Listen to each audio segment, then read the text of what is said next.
And joining us now is Andrew Rudman, director of the Mexico Institute at the Wilson Center in Washington. So, Andrew, there was an expectation of a surge, but the numbers don't appear to be there now. What do you think will be the long-term ramifications of Title 42 ending? Well, thanks for having me. Right. I think, first of all, the numbers are definitely down from what was expected. And I think that's probably a combination of a lot of people surging before Title 42 was lifted last Thursday, and probably effective messaging from the Biden administration about the changes.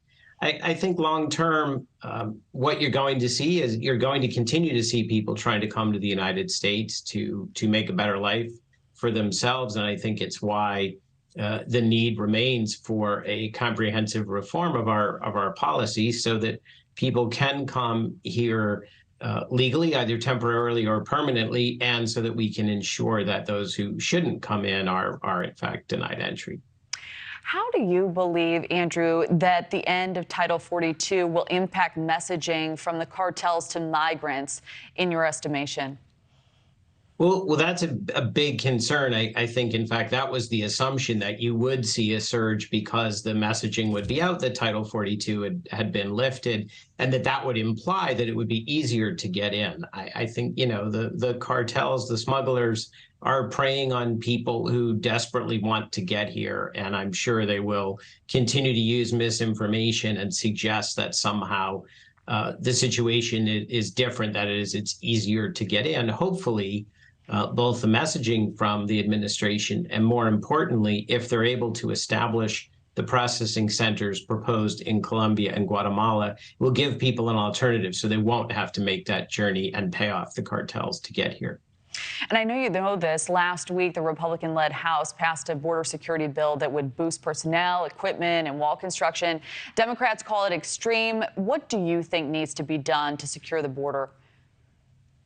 Well, I think, again, it is obviously essential that we secure the border, that people who want to cross do so through ports of entry. And that, of course, is by and large how people have been crossing lately. These are people who are coming, they want to seek asylum, so they're not trying to sneak in.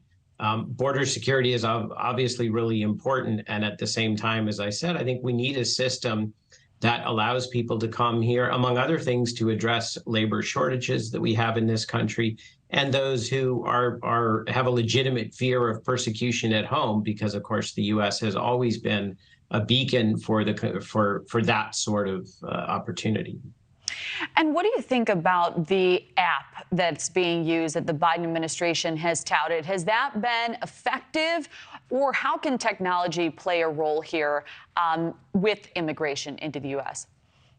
I think technology obviously has a huge use in terms of securing the border and monitoring, and I think investments in technology may mean you can hire fewer people and target them more effectively. Technology is also really important in terms of screening cargo that's coming in and doing a better job of making sure that people are not being smuggled in legitimate cargo. The CBP One app has had lots of problems, as is known. Hopefully that's being fixed, and that will allow people an opportunity to schedule appointments. But again, I would go back to, I think, if they're able to create the centers that have been proposed, then ideally people get processed in Guatemala or Colombia, and so then the app becomes less important. All right, makes sense. A big story to follow. Andrew Rudman, thank you for joining us. Thank you for watching. Go to newsnationnow.com to find News Nation on your television provider. And don't forget to click the red subscribe button below to get more of News Nation's fact-driven, unbiased coverage.